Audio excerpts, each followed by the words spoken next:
pendidikan itu ibaratnya sebuah laboratorium alam ya, untuk pendidikan sekaligus penelitian untuk pengembangan ilmu dan pengetahuan dan teknologi untuk bidang kehutanan dan lingkungan hidup.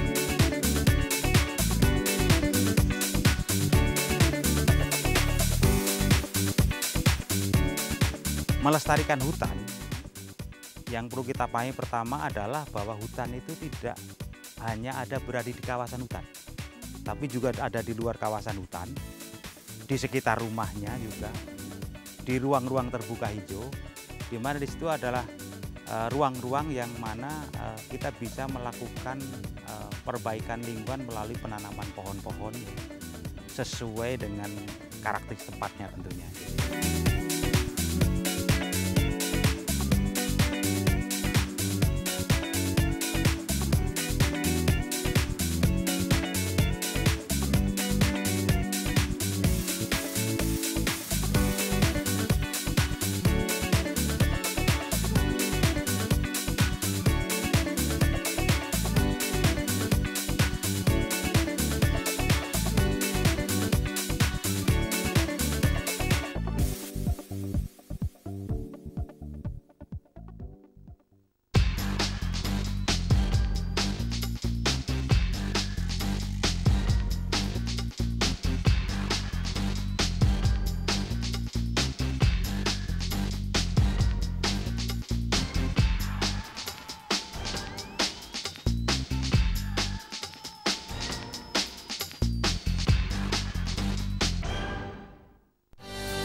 Balik lagi di Bumiku 1 bersama saya Nurul Parameswari. Kali ini kita ada di Hutan Pendidikan Gunung Walat Fakultas Kehutanan IPB untuk mempelajari gimana caranya pengelolaan hutan yang baik. Seru kan? Makanya tetap di Bumiku 1 dan saksiin tayangan berikut.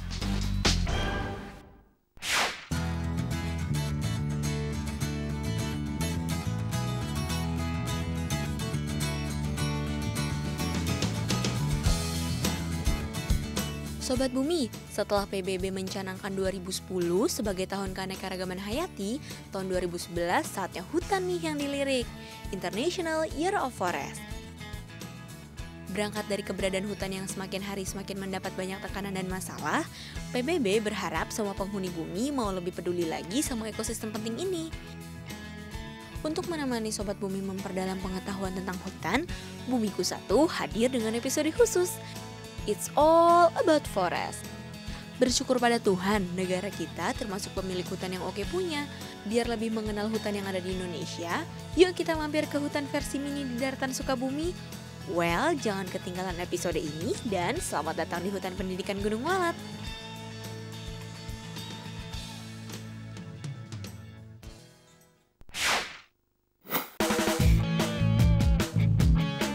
Oke Sobat Bumi, sekarang kita sudah bersama narasumber kita Pak Budi Prihanto, yaitu Direktur Hutan Pendidikan Gunung Walat dari Fakultas Kehutanan IPB. Nah, gimana nih Pak, dengar-dengar PBB tahun ini mencanangkan International Year of Forest ya Pak? Itu cara merayakannya gimana ya? Ya, ini saya kira momentum yang sangat baik untuk kita manfaatkan bersama-sama untuk mempromosikan pentingnya manfaat hutan bagi kehidupan.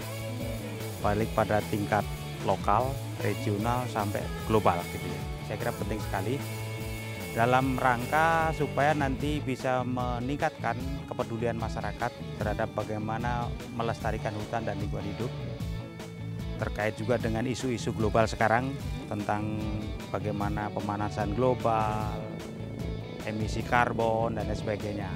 Ini saya kira momentum yang perlu kita manfaatkan untuk mempromosikan upaya-upaya yang kita lakukan di dalam melestarikan hutan dan lingkungan hidup.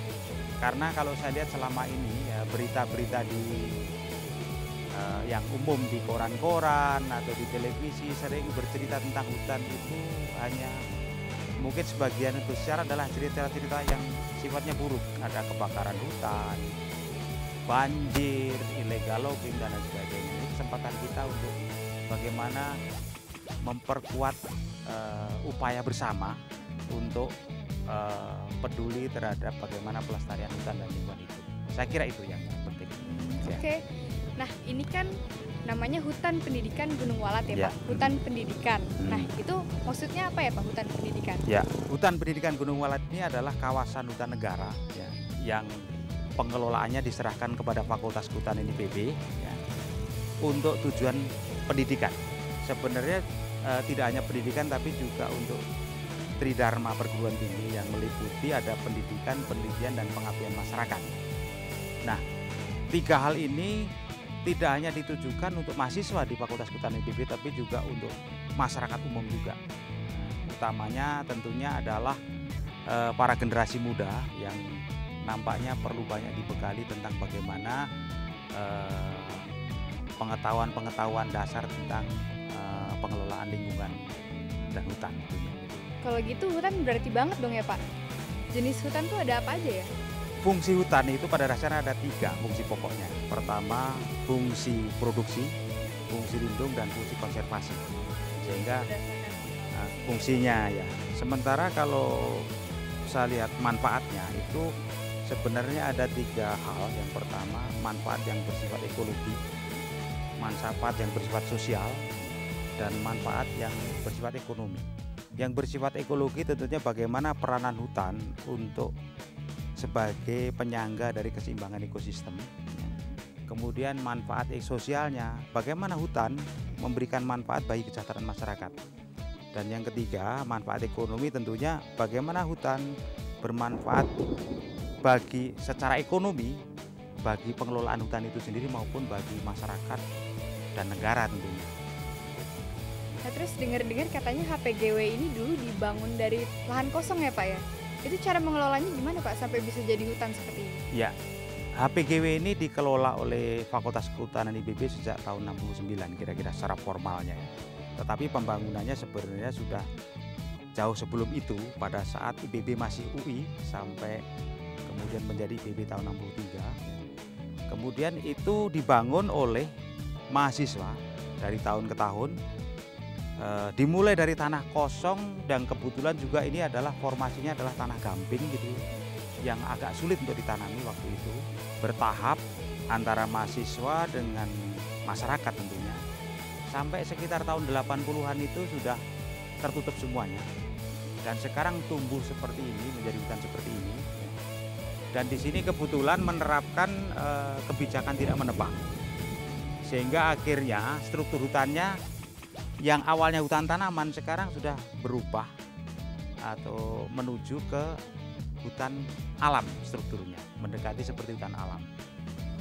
Gitu, mendekati hutan alam meskipun awalnya kita menanam ya, Pak? Iya, betul. Oh gitu. Nah, Ini HPGW ini termasuk hutan lindung juga ya, Pak ya? Bukan sebenarnya. Bukan. Ini fungsi awalnya adalah hutan produksi. Jadi sebenarnya secara aturan itu kami boleh menebang di sini.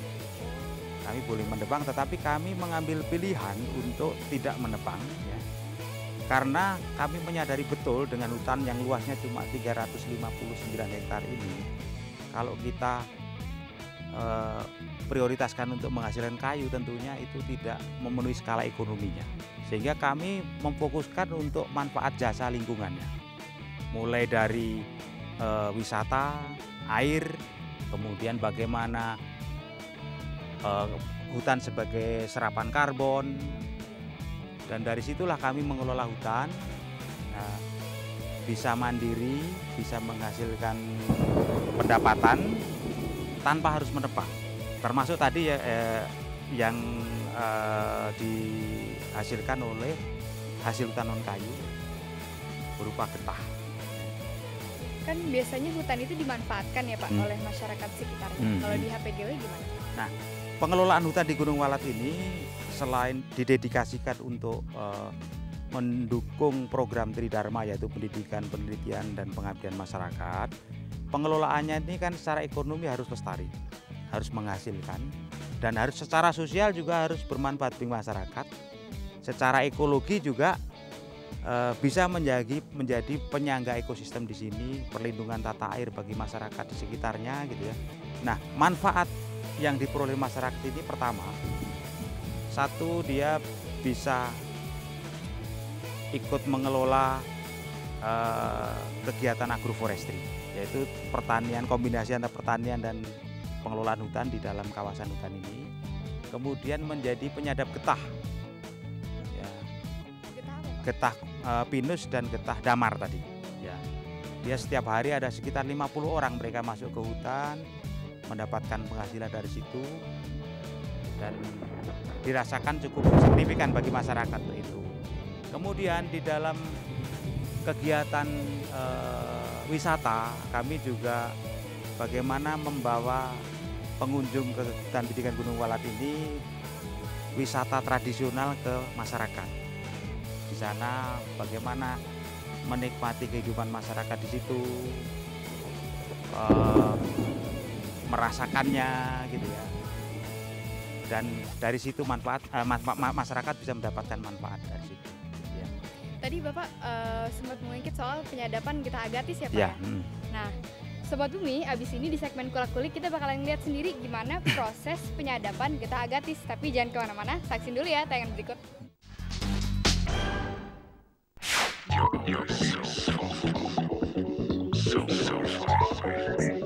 Namanya Putri. MC Iqbal Zaki.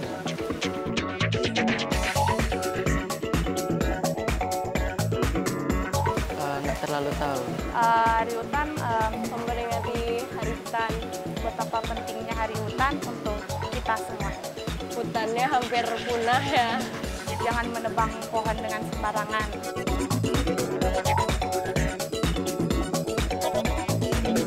Penting.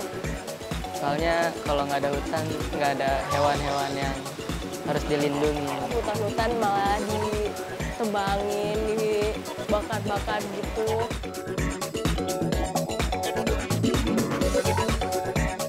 Manfaatnya sangat banyak untuk kehidupan makhluk yang ada di hutan-hutan itu. Selain itu supaya jadi jantung kota.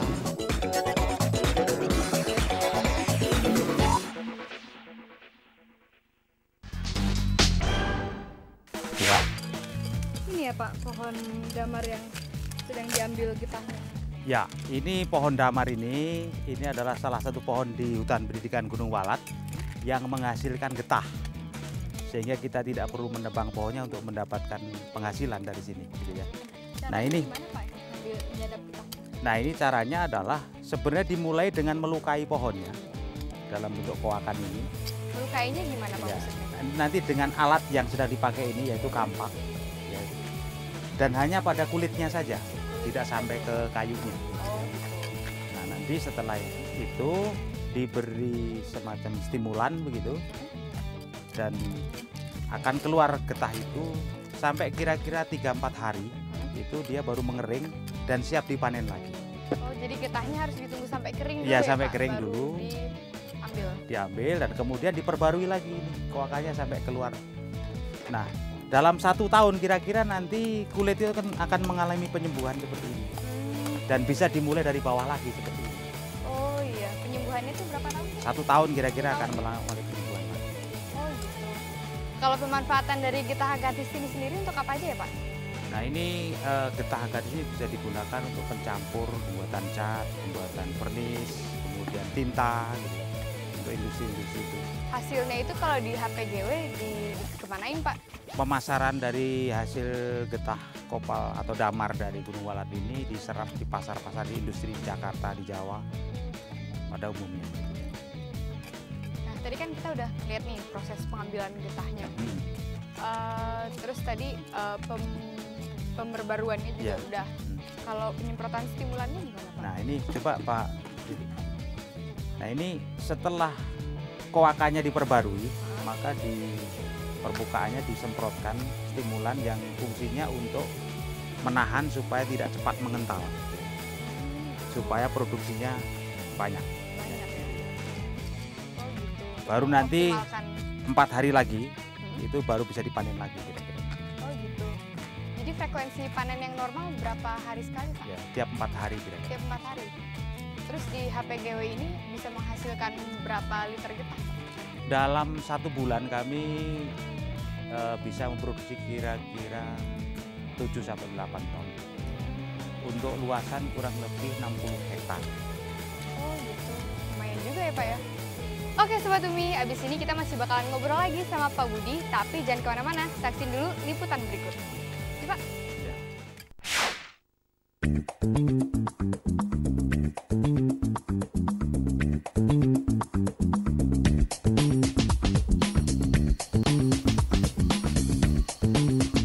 Sobat Bumi, dari obrolan kita kali ini, jadi tahu kan informasi tentang hutan?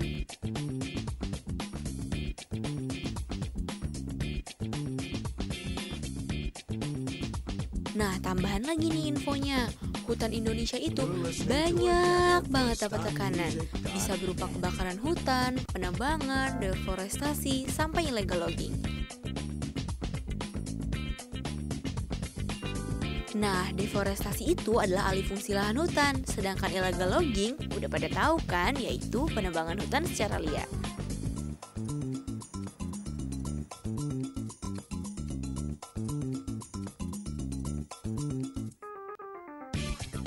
Aktor utama tekanan ini yaitu manusia.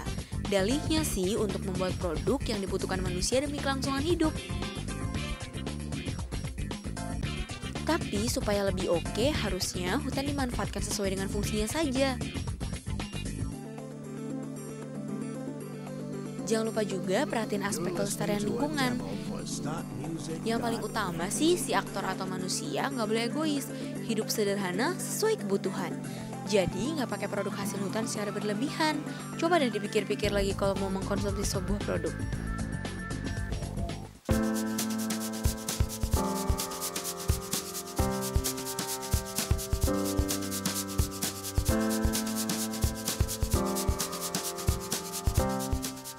Sobat Bumi, sebelum ke obrolan penutup, kita tambahin lagi ya informasi tentang Hutan Pendidikan Gunung Walat atau HPGW.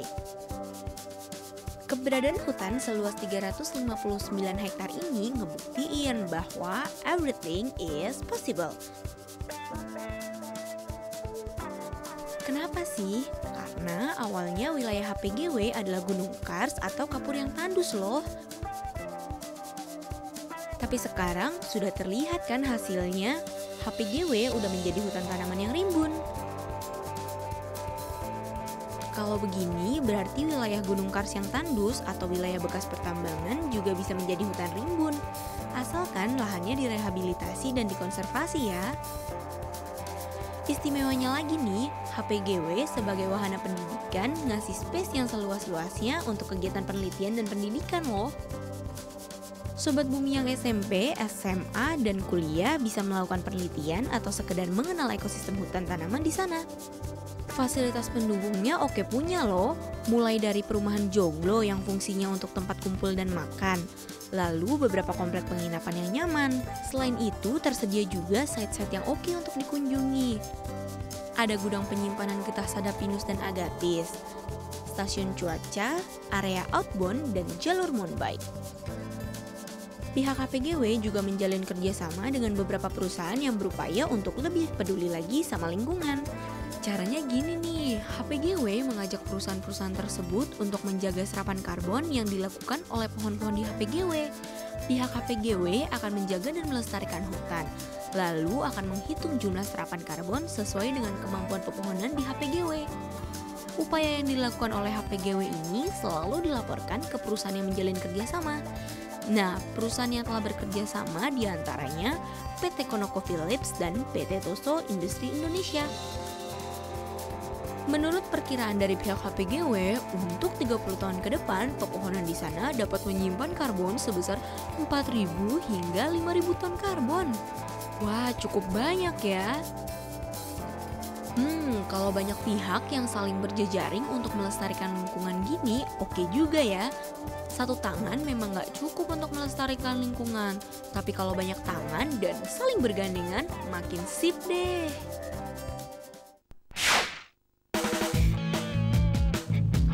Menurut Bapak, gimana sih Pak peran hutan pendidikan untuk pelestarian lingkungan?